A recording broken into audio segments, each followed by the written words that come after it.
Assalamualaikum, balik lagi di channel saya. Pada kesempatan kali ini, di vlog kali ini saya akan membahas mengenai jenis bahan bakar, nilai oktan dan juga rasio kompresi mesin ya. Apa itu rasio kompresi? Ya, rasio kompresi adalah nilai yang mewakili rasio volume ruang pembakaran ya. Rasio yang dimaksud ini adalah rasio antara volume silinder dan ruang bakar ya. Ketika piston berada di TMB dan atau titik mati bawah dan TMA titik mati atas ya. Dan untuk bahan bakar sendiri kan di pasaran banyak banget variannya. Ada premium, ada pertalite, pertamax plus, cell power, cell super ya. Jadi masing-masing mempunyai nilai oktan tersendiri ya.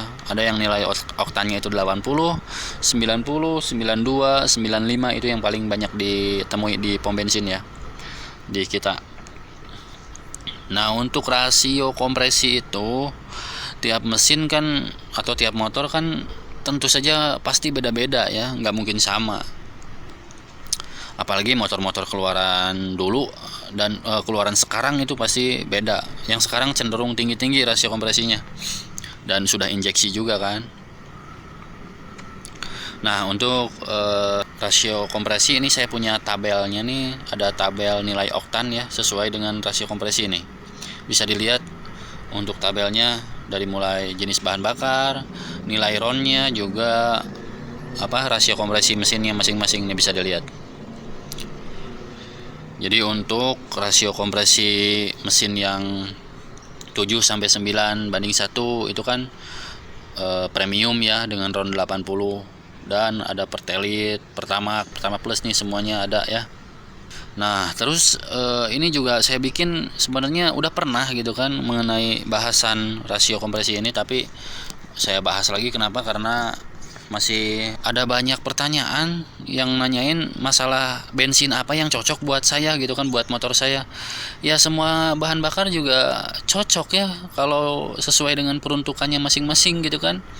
Jadi sebenarnya bukan masalah cocok nggak cocok sih. Bahan bakar itu ya harus sesuai kompresi mesin, itu yang benernya gitu kan. Sebentar, saya mau minggir dulu sebentar nih.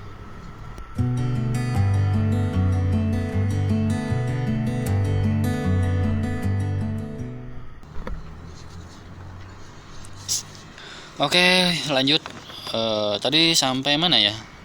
Jadi mengapa kita harus tahu rasio kompresi ya?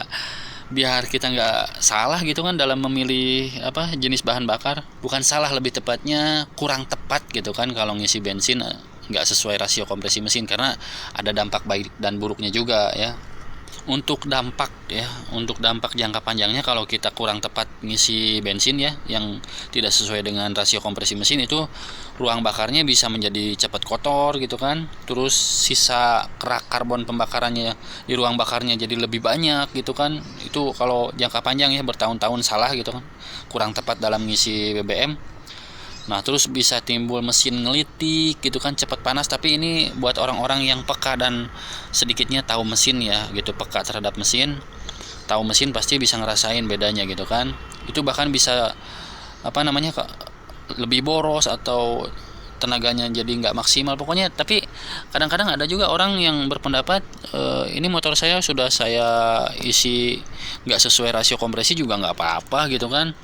Dari dulu yang saya ngisi premium atau ngisi pertamax juga nggak masalah dengan mesinnya gitu kan. Mungkin iya nggak masalah, mungkin juga orangnya memang nggak peka gitu kan, mungkin juga nggak meriksa mesinnya. Pokoknya semakin tinggi nilai oktan suatu bahan bakar itu pasti semakin susah terbakar gitu kan, apalagi di mesin dengan rasio kompresi yang rendah ya. Dan sebaliknya juga semakin rendah nilai oktan suatu bahan bakar ya, berarti semakin mudah terbakar, apalagi di kompresi tinggi ya. Sebentar, saya mau ngisi bensin dulu tapi ya. Di sebelah pojokan nih tempat motor. Saya beli bensinnya pertalite karena ini lagi bahas rasio kompresi, jadi harus sesuai kompresi nih ngisinya. Teh pertalite 50 ribuan.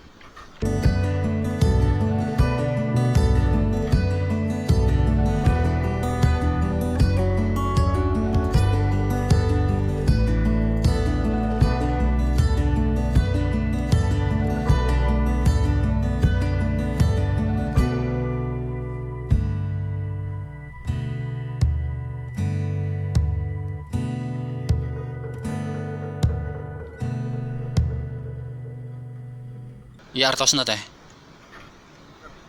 Non teh.